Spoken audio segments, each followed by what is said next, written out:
Hey guys, today my podcast episode is titled Why Some People Never Go to Therapy. But before we go there, first I am going to entreat you to please subscribe to my podcast, whether it is on the YouTube channel or my actual podcast, Angry at the Right Things. Please subscribe so that you can ensure you never miss an episode. I put a lot of work into these. I pay a lot of money to promote these as well. And I really want you guys to listen to them. They're no good if no one listens to them. So please subscribe and please share them with a friend. So let's go ahead and talk about why some people never go to therapy. Many of my clients wish that their loved one would go to therapy in order to heal, in order to gain self-awareness and insight and grow as they might be growing in their therapy experience. Yet few of these people ever do. In fact, I like to say that the people who would actually most benefit from therapy are the least likely to attend. So why is this? But before we go there, let's talk a little bit about the background of therapy, of good therapy. So I want to first start by saying that yes, today I am a really good therapist, but I did not start out as one. I actually have a lot of regret about how poor of a therapist I was when I started my 3+ years as an intern. I really did not help my clients. I mean, I honestly don't know if I helped really anyone. I didn't know what I was doing. I did a horrible job and I knew it and my clients knew it. And a lot of them did not return after much time with me. And it actually fueled my depression at that time that I was already experiencing. So a lot of us don't know what we're doing, and let's talk about why. So I first decided to become a therapist because I was myself profoundly depressed and desperate to find a quote, good enough therapist, but I never did. I went to many therapist offices, sat on many of their couches, and this is when I was so depressed. And I told myself, you know what, Bronwyn, even though you are barely functional right now, I still think you might make a better therapist than this person. So I decided to become the good enough therapist that I was looking for by going back to grad school for the second time, midlife, and becoming that therapist.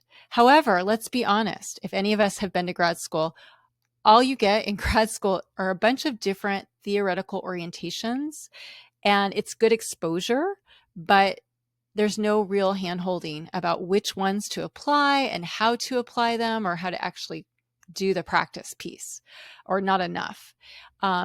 So that's confusing.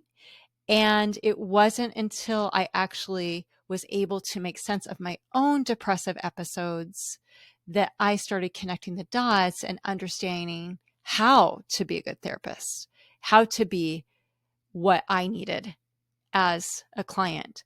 And you can say that I myself got my PhD in the School of Pain and Suffering.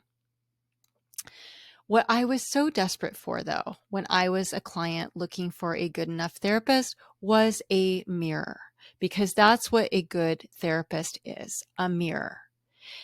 And part of what good therapy entails, like a good friendship and good parenting, is a framework to understand oneself, to see oneself clearly, and to understand oneself, where everything starts to make sense and you develop insight and self-awareness. So as a therapist, this would really entail ascribing to theories like attachment theory and inner child theory, I have found, which help to serve as a paradigm to understand our triggers, our reactions, our defenses, and our behaviors. A good therapist is a good mirror, giving us insight into ourselves, our past, and everything around us.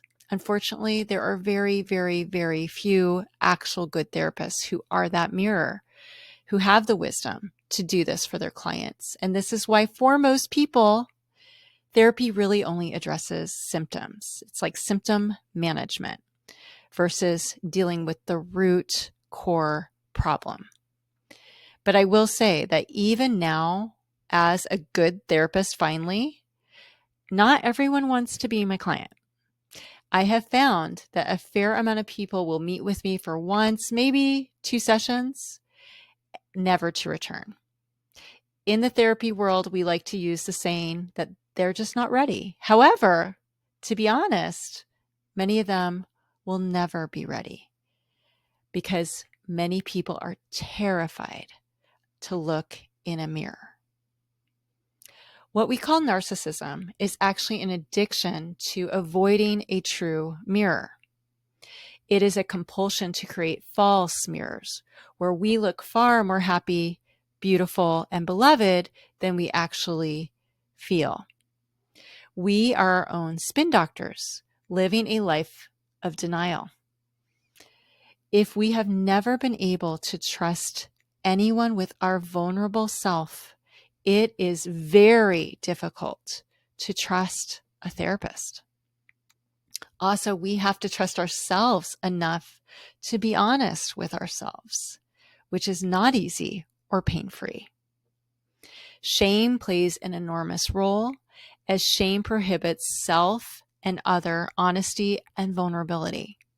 We are certain, if we have a lot of shame, we're certain that if we open up and become vulnerable with a therapist, they will reject us just like our primary attachment figure rejected us when we were vulnerable. It's also scary as hell because we know that everything in our life might change. And we have spent our entire existence avoiding being alone, which is exactly what might happen as a result of therapy, because we would no longer be able to remain in denial about those around us. Some of us are terrified by what might happen if we were to start to feel our feelings, imagining that those feelings will kill us and we will never feel in control ever again.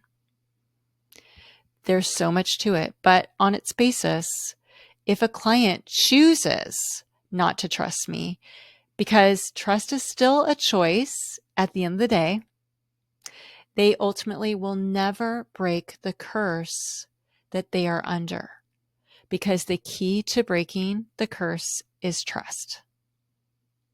Trust is the key to both differentiation from our parents and integration with ourselves. In other words, trust is the key to becoming whole. At the end of the day, we have to win back the trust of ourselves, which requires acknowledging that we have utterly betrayed ourselves throughout our lifetime. Admitting this encompasses heartache and regret, and we will have to both apologize to and forgive ourselves. We will have to feel all our feelings, allowing them to inform our actions, and we will have to learn to do right by ourselves, perhaps for the first time ever. We will have to allow ourselves to see the evil in others, especially our parents, and we will have to dethrone them from their divine pedestal. We will have to take up residence in our own body and reorient our relationship to her from one of shame and hatred to one of love and compassion.